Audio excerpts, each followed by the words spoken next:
राधे राधे मित्रों, जय श्री कृष्ण। मैं पंडित राहुल दीक्षित अपने यूट्यूब चैनल अपनी भागवत कथा में आप सभी का स्वागत करता हूँ। उम्मीद करता हूँ आप सभी स्वस्थ होंगे, मस्त होंगे। ईश्वर की कृपा हम सभी पर ऐसे ही बने रहे। हमने और आपने मिलकर ईश्वर की प्रेरणा से जिस यात्रा का प्रारंभ किया है उसी यात्रा में आगे बढ़ते हुए आगे कथा का श्रवण करेंगे। कल हमने भक्ति के दुख को दूर करने के लिए नारद जी के प्रयासों के कथा का श्रवण किया था। आज हम भक्ति की कथा का श्रवण करेंगे।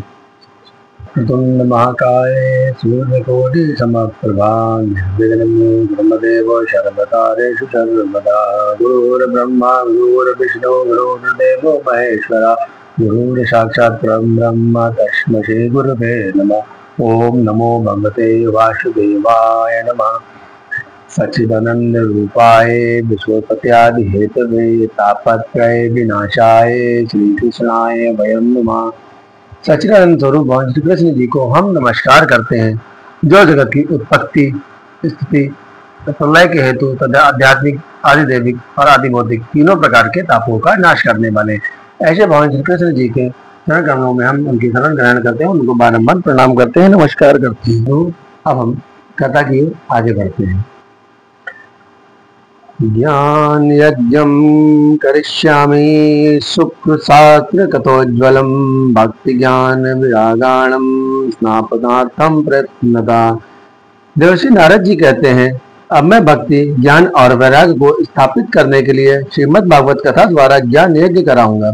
उन्होंने श्रीमद् भागवत सप्ताह कथा के लिए जिज्ञासु होकर स्थान और विधि भी उनसे पूछा। शनकादि ने हरिद्वार के पास आनंद घाट को उत्तम स्थल बतलाया। उन्होंने कहा, उस स्थान पर कथा में अपूर्व रस का उदय होता है। वहां कानों में कथा पढ़ने से तीनों तरुण हो जाएंगे। आप शीघ्र वहां पर ज्ञान यज्ञ प्रारंभ कर दीजिए। इस प्रकार कहकर देवर्षि नारद जी के साथ सनकादि तुरंत गंगा तट पर आ गए। सूत जी कहते हैं, हे शौनक, इस कथा की जानकारी भूलोक, देवलोक और ब्रह्मलोक सर्वत्र हो गई। कथा रसिक भृगु, वशिष्ठ, चवन्य, गौतम, मेधातिथि, देवल, देवरात, परशुराम, विश्वामित्र, शाकल, मार्कंडेय, दत्तात्रेय, प्रहलाद, वेदव्यास, पराशर, छायासुख, जाजली और जहुन आदि सभी विशिष्ट ऋषिगण अपने पुत्र, पत्नी और शिष्यों के साथ आए। इधर वेद, वेदांत, मंत्र, तंत्र, सुबह, पुराण और 6 भी मूर्तिमान होकर वहां आ गए। गंगा आदि नदियां, पुष्कर आदि सरोवर, कुरुक्षेत्र आदि क्षेत्र, 10 दिशाएं, दंडक आदि समस्त वन, हिमालय आदि पर्वत, देव, गंधर्व और दानव आदि सभी कथा सुनने चले आए। जो अपने गौरव के कारण नहीं आए, महर्षि भृगु उन्हें समझा बुझाकर लाए। देवर्षि नारद जी द्वारा देव आसन पर शनकादि विराजमान हुए। सभी श्रोताओं ने उनकी वंदना की। वैष्णव, विरक्त, सन्यासी और ब्रह्मचारी लोग आगे बैठकर उन सबसे आगे देवर्षि नारद जी विराजमान हुए। एक और ऋषिगण, दूसरी ओर देवगण, अन्यत्र वेद और उपनिषद आदि, एक और तीर्थादि और अन्यत्र स्त्रियां बैठी। वहां सब और जय जयकार, नमस्कार और शंखों का शब्द होने लगा। सनकादि ऋषि देवर्षि नारद जी को कथा सुनाने लगे। सनकादि ने कहा, जीव तब तक अज्ञानता के कारण भटकता है जब तक कान में सुख शास्त्र की कथा नहीं पड़ती। तवत् संसार चक्रेऽस्मिन् भ्रमते ज्ञानतापमान यावत् कर्णगता नास्ति सुख शास्त्र कथा क्षणम्। अश्वमेध यज्ञ और सैकड़ों वाजपेयी यज्ञ इस सुख शास्त्र की कथा का 16वां भाग भी नहीं हो सकते। श्रीमद् भागवत महापुराण की कथा श्रवण से संपूर्ण पाप नष्ट हो जाते हैं और मुक्ति हाथ लग जाती है। इस कथा की क्षमता गंगा, गया, काशी, पुष्कर या प्रयाग कोई तीर्थ नहीं कर सकता। ओमकार, गायत्री, पुरुष सूक्त, तीनों वेद, श्रीमद् भागवत महापुराण, ओम नमो भगवते वासुदेवाय नमः मंत्र, 12 मूर्तियां वाले सूर्य, प्रयाग संवत्सर रूप काल, ब्राह्मण, अग्निहोत्र, गाय, द्वादशी तिथि, तुलसी, वसंत ऋतु और भगवान पुरुषोत्तम में कोई भेद नहीं है। मृत्यु के समय श्रीमद् भागवत के भाग को सुन लेने पर वैकुंठ धाम में मिलता है। जो पुरुष इसे स्वर्ण सिंहासन पर रखकर विष्णु भक्त को दान करता है, वह भगवान का मोक्ष प्राप्त करता है।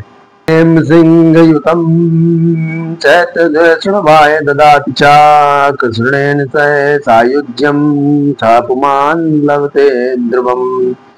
जिसने इस श्रीमद् भागवत महापुराण के थोड़े से भी वचन नहीं सुने, वह पापात्मा जीव रहते हुए भी मृतक के समान है। पृथ्वी के लिए भार है, ऐसे पशुतुल्य मनुष्य को धिक्कार है। ऐसा स्वर्ग में देवों में प्रधान इंद्रादि कहते हैं। संसार में श्रीमद् भागवत महापुराण की कथा का मिलना अति कठिन है। करोड़ों जन्मों का पुण्य उदय होने पर ही इसकी प्राप्ति होती है। सनकादि ने देवर्षि नारद जी से कहा, मुने, इसे सुनने के लिए दिनों का कोई नियम नहीं है, इसे तो सर्वदा ही सुनना अच्छा है। कलयुग में नियम पालन संभव नहीं है, अतः सप्ताह श्रवण की विधि है। मन के चंचल होने में, रोगों की बहुलता और आयु की अल्पता से कलयुग में अनेकों दोषों की संभावना से सप्ताह श्रवण का विधान किया गया है। सप्ताह श्रवण यज्ञ, तप, योग, समाधि, व्रत, तीर्थ, ध्यान और ज्ञान से बढ़कर है। शौनकाद जी ने पूछा, सूत जी, मोक्ष की प्राप्ति में ज्ञानियों ज्ञानादि सभी साधनों का तिरस्कार करके इस युग में ये उनसे भी कैसे बढ़ गया। सूत जी ने कहा, शौनक जी, भगवान श्री कृष्ण जी ने इस धराधाम में अपने गोलोक धाम जाते समय उद्धव जी को उपदेश दिया। उद्धव जी ने श्री भगवान जी से कहा, हे प्रभु, घोर कलिकाल आ गया है। आपके स्वधाम जाने के बाद अनेकों दुष्ट पुनः प्रकट हो जाएंगे। उनके भार से पीड़ित यह गौ रूपिणी पृथ्वी किसकी शरण में जाएगी? अतः कृपा करके आप मत जाइए। प्रभात क्षेत्र में उद्धव जी के ये वचन सुनकर श्री भगवान जी ने अपनी सारी शक्ति श्रीमद् भागवत महापुराण में रख दी और वे अंतर ध्यान होकर समुद्र में प्रवेश कर गए। इस प्रकार यह भागवत श्री भगवान की साक्षात शब्दमयी मूर्ति है। इसके सेवन, श्रवण, पाठ अथवा दर्शन से ही मनुष्य के सारे पाप नष्ट हो जाते हैं। प्रकार कलिकाल में दुख, दरिद्रता, दुर्भाग्य, काम, क्रोध आदि शत्रु और माया से मुक्ति पाने के लिए सप्ताह श्रवण का विधान किया गया है। जिस समय शनकादि सप्ताह श्रवण की महिमा का वर्णन कर रहे थे, उस समय वहां बड़ा आश्चर्य हुआ। युवावस्था को प्राप्त हुए अपने दोनों पुत्रों के साथ भक्ति देवी बार बार श्री कृष्ण, गोविंद, हरे मुरारे, हे नाथ नारायण, हे वासुदेवा आदि भगवान नामों का उच्चारण करती हुई सहसा प्रकट हो गई। आश्चर्यचकित सबका समाधान करते हुए शनकादि ने यह भक्ति देवी अभी अभी कथा के अर्थ से निकली है। भक्ति देवी ने कहा, मैं कलयुग में नष्ट प्राय हो चुकी थी। आपने कथा अमृत से सींच कर मुझे फिर से पुष्ट कर दिया। अब आप मेरे रहने का स्थान बताइए। सनकादि ने उन्हें विष्णु भक्तों के हृदय में रहने के लिए स्थान दिया।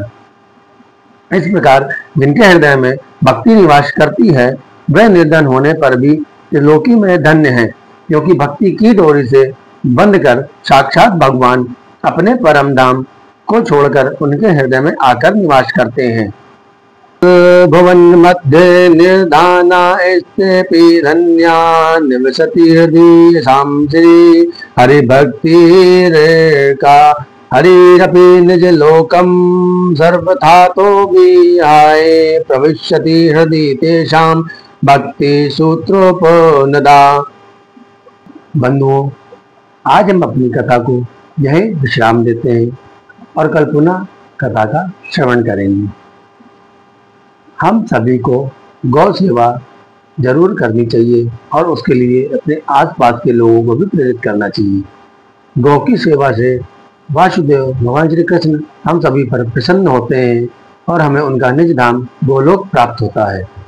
आपने जैसा भी कथा में सुना, श्री भगवान इस धाम, इस पृथ्वी को जब उन्होंने इस पर गमन किया, इसको छोड़ा, तब वे अपने गोलोक धाम में ही उन्होंने गमन किया।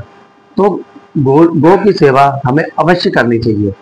जो व्यक्ति गौ की सेवा करता है, उसे समस्त साधन स्वतः अपने आप ही प्राप्त हो जाते हैं। जो बड़े बड़े तीर्थों, पूजा पाठ आदि से प्राप्त नहीं होते, वह गौ की सेवा से प्राप्त हो जाते हैं। तो इसलिए हमें गौ की सेवा अवश्य करनी चाहिए। इसी साथ में अपनी वाणी को विराम देता हूँ। आप सभी सुखी रहें, समृद्ध रहें, इसी मंगलमय कामना के साथ। जय श्री कृष्ण। राधे राधे।